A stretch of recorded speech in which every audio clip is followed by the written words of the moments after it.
Okay. Inulit ko yung video na pinost ko pero namatay eh. May tumawag eh. Ayan. Ah, sabi ko nga kanina ito parang pwede ito sa dito sa paggawa ng um, puto bongbong. Ito bigay sa amin to. Galing to ng Kalamba pa. Ayan. Kung matanda kung itong isang ito galing kila Ato De Jesus, Pepe De Jesus. Kasi hindi naman nila, meron na sila.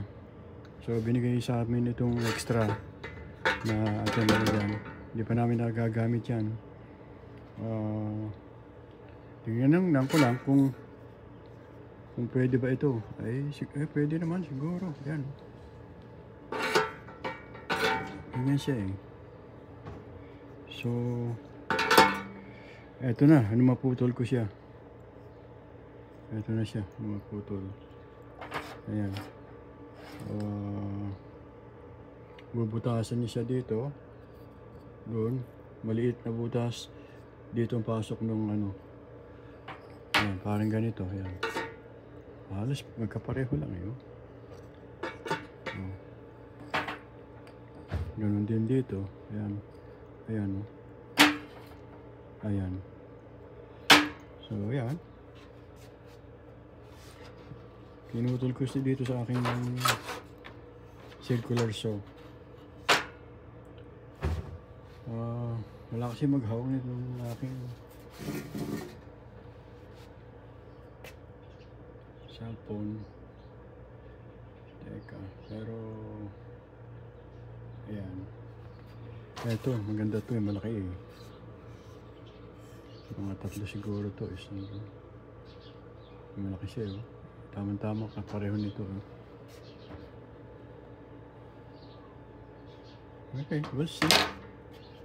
Ito rin naman eh oh. Malaki pa nga yan eh. Ang butas niya. So, ayan. Ito pa, malaking butas nito eh. So, pag-aralan ko muna ito natin para bago ko putulin at baka nagkamali ako kung putol, sayang. So, yan na siya. Pareha natin.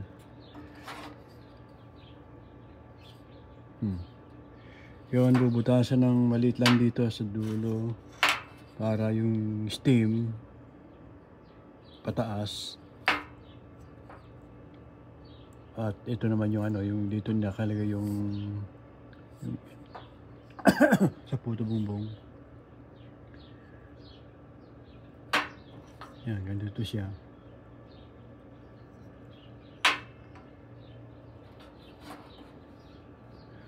Ito, maliit ito. Ito, malaki-laki ng konti ito. Okay. Medyo maliit lang butas sa dulo eh. Ito lang kasing pareho lang nito eh. Okay. Anyway. Pag kami nakapagluto na, pag-aaralan pa namin ko rin. I-video ko sa inyo uli para malaman nyo ba, effective pala.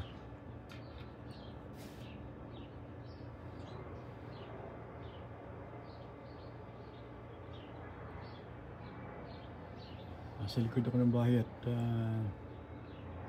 may nag-aayos kami sa likod bahay dahil daing pamimigay na damit eh. Dali namin sa Salvation Army. Itong mga circular saw na yan, nabili ko yan lahat sa sa garage sale. At yan, napapakinabangan ko na man. Yung isang yun na maliit pang sa plywood o yung particle board, yan. Pwede yan. O kaya yung pag magpupulot kayo mahaba-habang plywood. Kasi ito, pang puto lang ito ng 2x4, 2x6. Saka ito nga. Ang tool ko ito. Malaking tulong na rin. Natin to.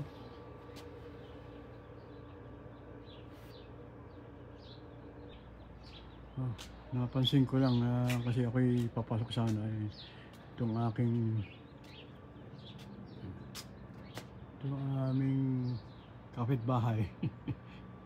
Yung aming parte ng orange. Ang dami na palang bunga uli, oh. Siguro December, ano yan?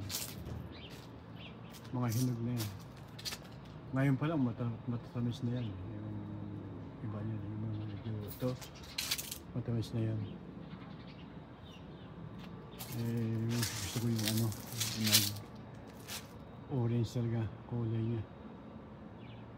Dami pa lang bunga ngayon. Mas marami pa ata doon sa bunga nung may-ari sa kabila. Kasi meron din, marami yung kabila. Hitik na sa bunga yung kabila. Kasi hindi naman ginagalaw nila yun.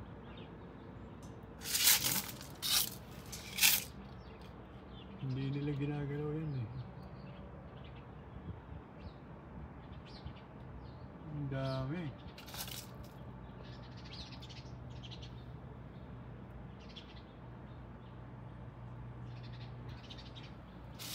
Okay. Yung abot na yan, abot pa namin yan. Akin pa rin yan. Hindi mo nila ginagalaw yan. Ayan. Pataas. Yun sa aking pinaka parte ko. Hati kami. Side ko yan. Ang dami. Punta kayo dito sa Orange Speaking. Mga December siguro.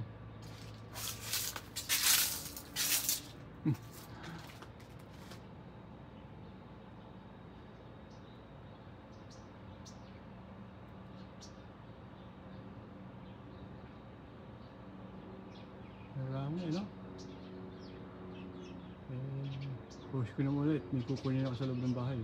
Oh, ito naman. Nakasalubong ko itong isa. Si Buddy. Buddy!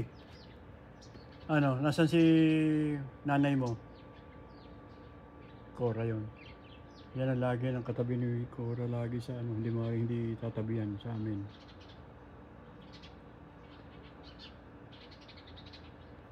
Buddy! Panghuli ka ng ibon. Buddy. Nasaan si Girly? Where's Girly? Where's Girly?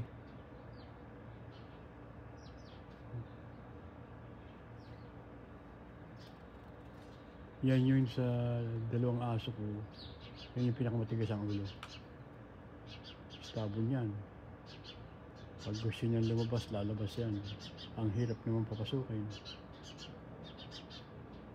Hoy! Buddy, come here. I-ano ko sa inyo. I-close up. Kung itsura niyan. Akala niya aso siya eh. You thought you're a dog, ha? No, you're a squirrel. Yan o. You're a squirrel. Remember that. You're not a dog.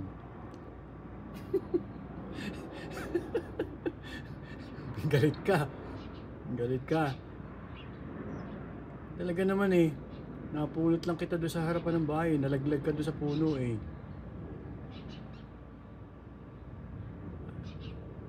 I found you in the front house.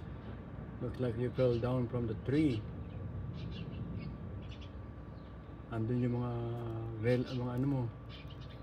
Pinsan mo, kapatid mo na squirrel. Ano? You believe me? Huh?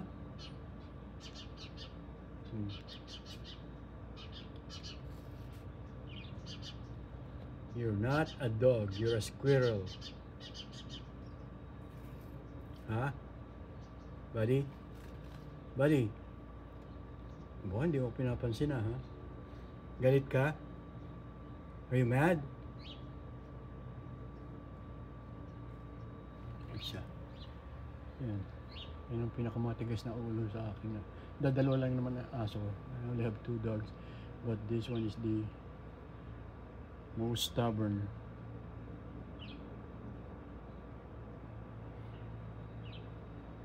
Oh, okay, push ko ulit. Hindi ko makita yung aking hinahanap. Eto, kinunan ko na lang yung fig tree.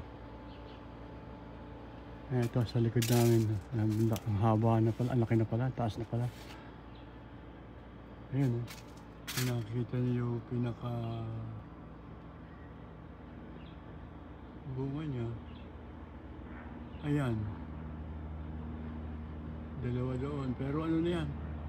Mga lipas na ito eh. Ang talagang bunga niyan na September, October eh. Pag nahinog yan, kulay dark violet ba?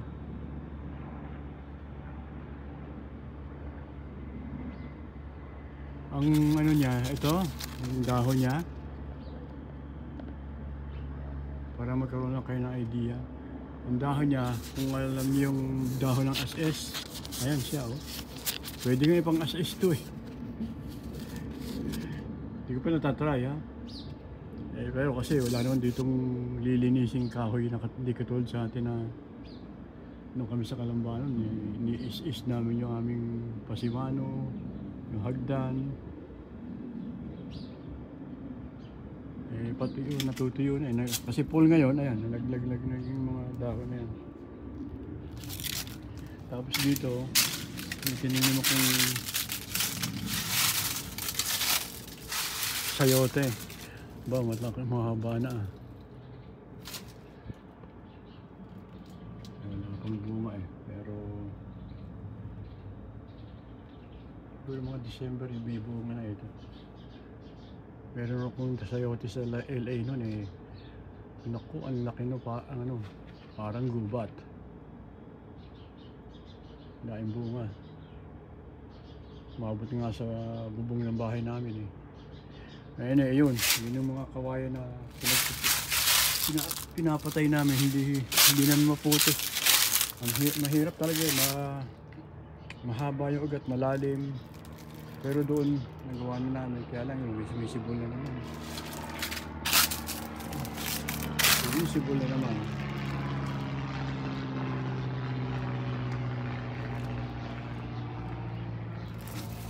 Ito, meron dito. Binuhusan ko na ng gas yan eh. Buhay pa rin itong isang to ah.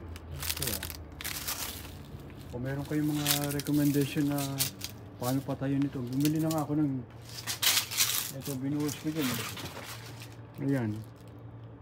Kasi yung nabili namin na weed killer sa Home Depot, hindi naman epektibo eh. Mas magaling pa itong gas talaga eh. Anyway, yan yung aking likod bahay na inaayos pa ang ano. Dati meron akong tanim na pechay, mustasa, kamatis dito. Yan, andyan yan eh. Tunta na ito, hindi ko na concentrate ako dun sa aking ampalaya.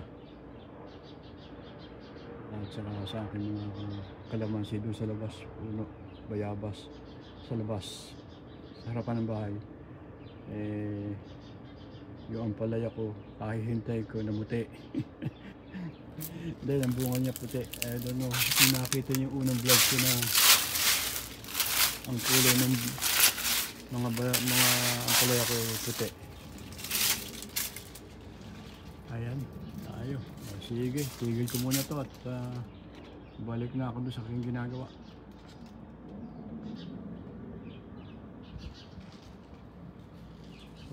Nakita na ba dito mula sa malayo, ang dami bunga ngayon. Siguro ito na pinakamaraming bunga nitong mula na lumipat kami. Akala namin Cora, wala eh. Dami talaga, hitik na hitik siya. Anyway, hindi ko talaga makita yung hacks, parang hacksaw yun eh. Parang pambutas doon sa ano. Drill pala, drill. Meron akong ano, automatic, yung electric, kaya lang gusto ko yung maliit eh. Yung tawag dito, manual, para kontrolado ko yung laki ng butas. Eto, napakita ko dito sa inyo itong ano. Eto, nakita ko lang itong aking ano. Eto. Last 2 weeks ago ko lang nabili ito eh. Ano daw ito eh, yung World War II pa. Ano naman eh, nilinis ko pa ito eh. Yung nasaan naman, siguro nasa, ito yung mga mini cubics, mini karaoke, mini cellphone. Galing binili ko sa Pilipinas yan. Itong aking mini dictionary.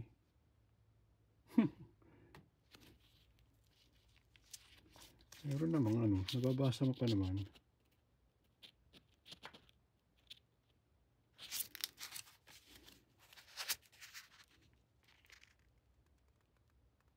Okay. Itong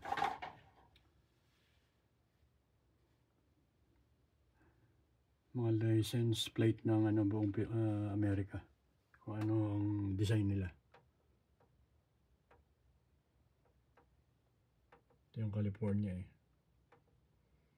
Ito yung yan.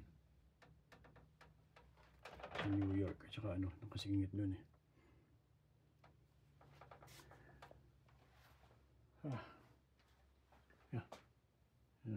Sensya na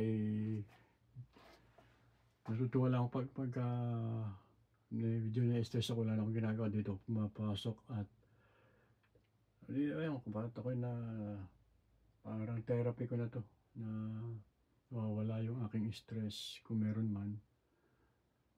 At kasi mga collection ko yan eh. Ito. Yung picture na yan, ako ang nag-drawing yan. So, sobrang idol na idol si Manny Pacquiao yan.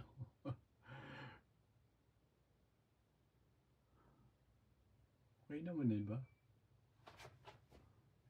May pangalan ko pa yan oh. Yung mga pangalan ng mga boxer na tinalo niya. Hector Velasquez, De La Hoya, Mosley, Solis, Matisse, Larios, Cotley, Barrios, Lucero, Vargas. Ayan.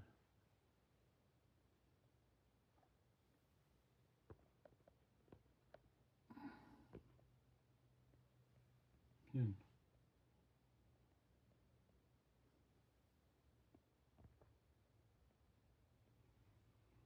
Ito yung aking mga pinagkakalibangan ngayon, itong pop.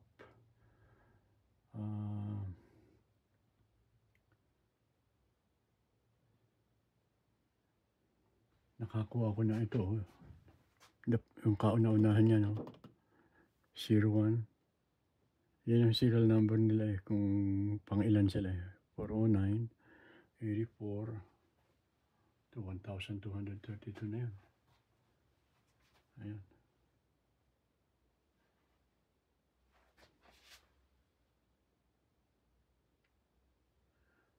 Okay.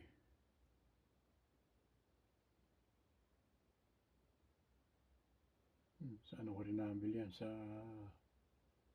garage sale din. Saka yung aking mga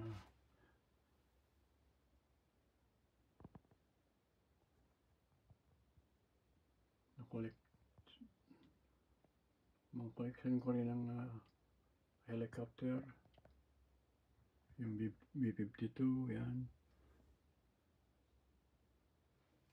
Yung mga mugs, coffee mugs ng to SR-71, to Lockheed, to NASA. Ito yung pinakahuli kong binili na ano, F-22.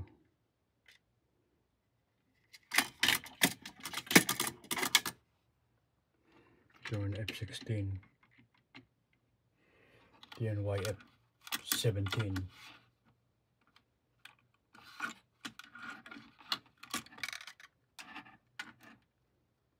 YF-17.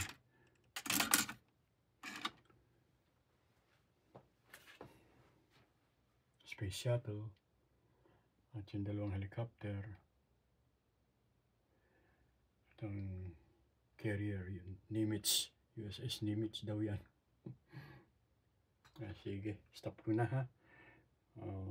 At ako'y papahinga naman muna saglit. Okay, thank you. Hanggang sa muli. Bye-bye.